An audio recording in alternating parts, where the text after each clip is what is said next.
In summary, the project planning process is a sequence of the 4 main steps guided by the child rights approach.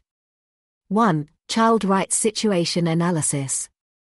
2. Theory of change. 3. Impact chain.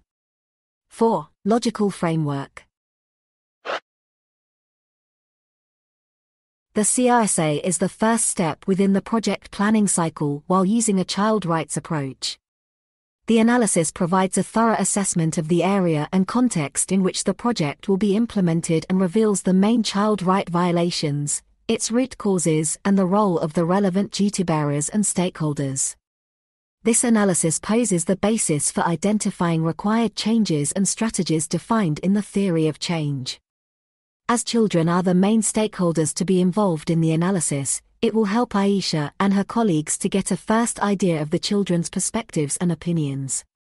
Aisha and her team have conducted a CRSA and found out that the central problem was that children are experiencing violence in their schools, families, and communities. In the CRSA, several causes were identified, including parents using violent parenting techniques and physical punishment. Some root causes are, among other things, patriarchal structures, pressure within families due to lack of livelihood resources, and the normalization of violent behavior. Aisha and her team used the main findings from the CRSA to develop the following elements of the theory of change. At first, the expected change is defined. Based on the main child rights violation identified in the CRSA, Aisha and her colleagues define the project's overall expected change as children in a community experience less physical, psychological and sexual violence in their family and community environment. Second, the domains of change are defined. Domains of change are broad areas in which changes need to take place in order for the expected change to be achieved. A domain may be represented by a key group of stakeholders, such as parents or community leaders, and/or a component of change. Aisha and her team use findings from the stakeholder and duty bearer analysis and decide that one of the domains of change should state, parents create protective and caring relationships with their children. Third, the pathways of change are clarified, which is a series of consecutive changes that describe the change process of specific stakeholders within a domain leading to an expected change.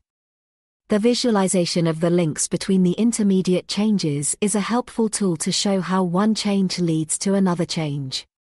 Therefore, Aisha needs to ask herself, what needs to happen for parents to develop protective and nurturing relationships? This will require accepting the importance of nonviolent parenting. For this to happen, parents need to be aware of the negative effects of violence against children. To promote this awareness, the project team will develop and implement a community teleseries that addresses these issues.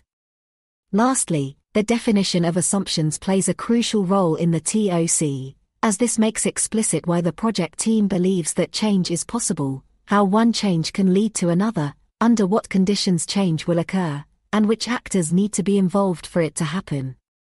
Assumptions also help to identify and address potential risks that could otherwise impede the achievement of expected changes.